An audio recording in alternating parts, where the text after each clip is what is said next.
Welcome back, baseball fans. Welcome to another episode of the Vintage Vegas 9-Ball, coming to you from Las Vegas, Nevada. It is November 2025, and it's a beautiful day, beautiful sunny day, the middle of November. The high is 58, the low is 40.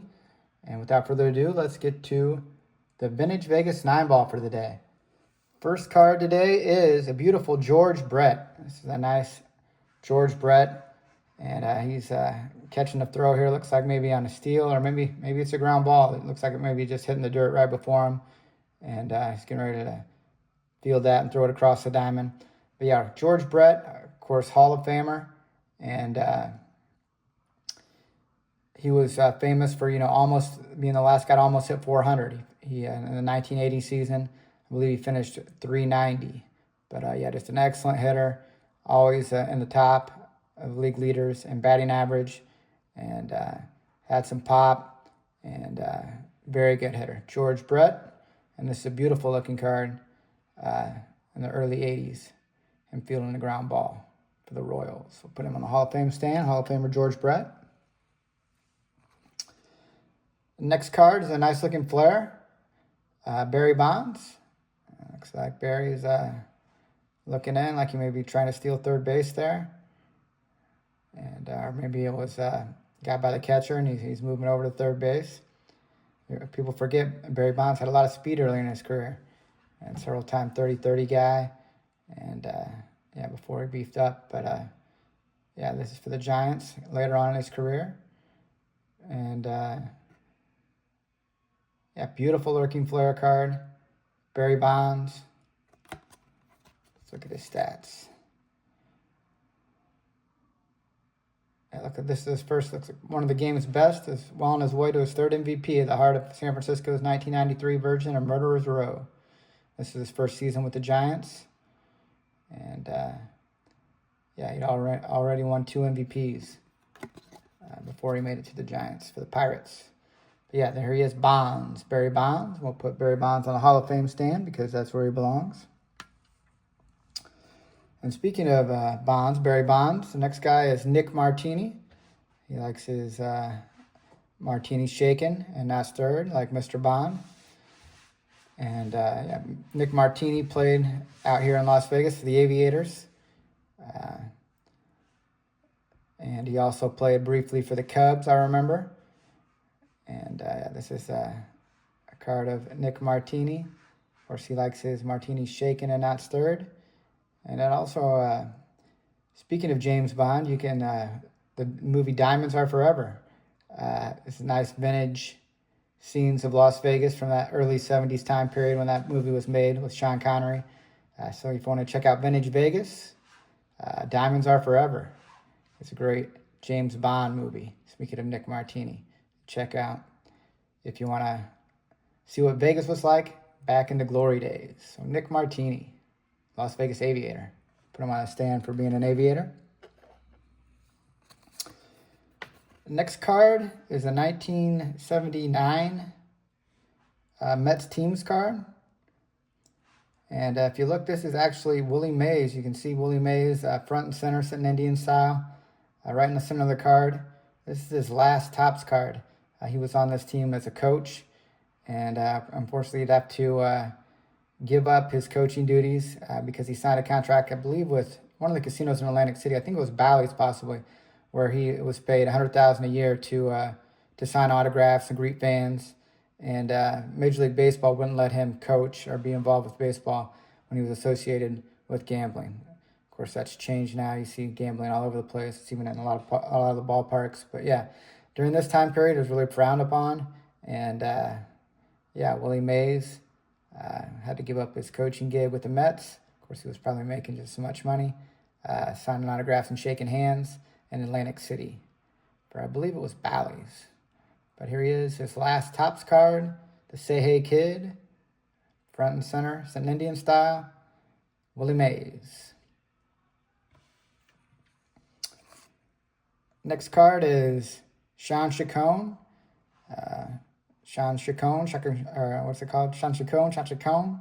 I feel for you. I think I love you. That's always that reminded me of Shaka Khan when this guy pitched. Yeah, I remember here he is with the Yankees, but I remember him a longtime pitcher for the Rockies. And yeah, Sean Chacon always reminded me of Shaka Khan.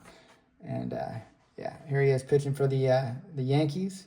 And he was a starter, and he also closed. He was a closer for a couple years, I remember, for the Rockies too. But kind of a back-end starter here for the Yankees. And this is a nice-looking card with him on the mound. Sean Chacon, I feel for you. Next card is a Jesus Alou. And Jesus Alou is part of that Alou family with Felipe Alou as his brother. And the Alou brothers dominated baseball, or were always in the top of the average leaders in the 1970s. And yeah, here, Jesus Alou on the A's. Let's check out his stats. It's a 1975 Topps. And I think it says 268. Not too many at-bats that year. The year before he had 306. But yeah, part of that Dominican Alou family who have several baseball ties. And Moises Alou, of course, Felipe's son, would play also later. So here he is, Jesus Alou for the A's, coming to Las Vegas A's. Next card is a Josh Donaldson. Here he is on the Twins. And this is a 2022 Donruss. Throwback to the 88 Donruss cards. And yeah, Donaldson's known as the Rainmaker. He was drafted originally by the Cubs and was traded, I think, to Oakland before he played with a lot of teams, the Blue Jays, the Yankees, Twins, all over the place. And yeah, he's known for being the Rainmaker, putting that backspin, hitting the ball high as you can and let it fly, getting that backspin on it. And yeah, he'd always practice, hitting the bottom half of the ball, getting that backspin, trying to hit it high and let it carry out of the ballpark. And that was his hitting philosophy. And that's good because you hit the ball on the ground, most of the time it's going to be an out. And you want to create that backspin, hit the gaps, try to get it over the fence. And of course, in today's game, they preach the biggest hole in the field is over the fence. They want the walk, the home run, and that's what's valued in today's game. And Josh Donaldson, one of the forerunners of that philosophy. So we'll put him on the Cubs stand because he was originally drafted by the Cubs.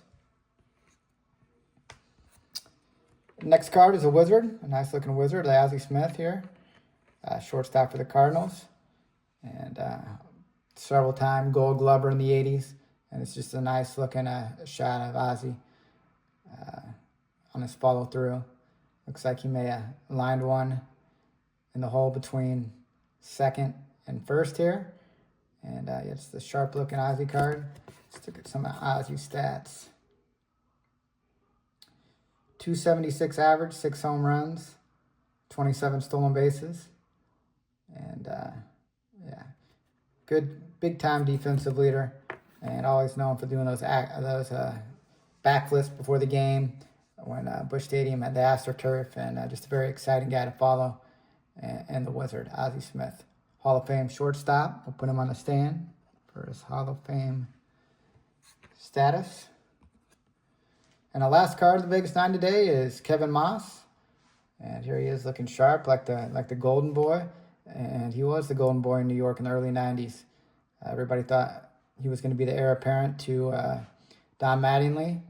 And Don Mattingly's back started to flare up and his production started to go down. And a lot of the Yankees fans were calling on Kevin Moss, and he had a big rookie season. Let's check out. Yeah, his rookie season here. This is a second-year card, so rookie season. He had 21 home runs.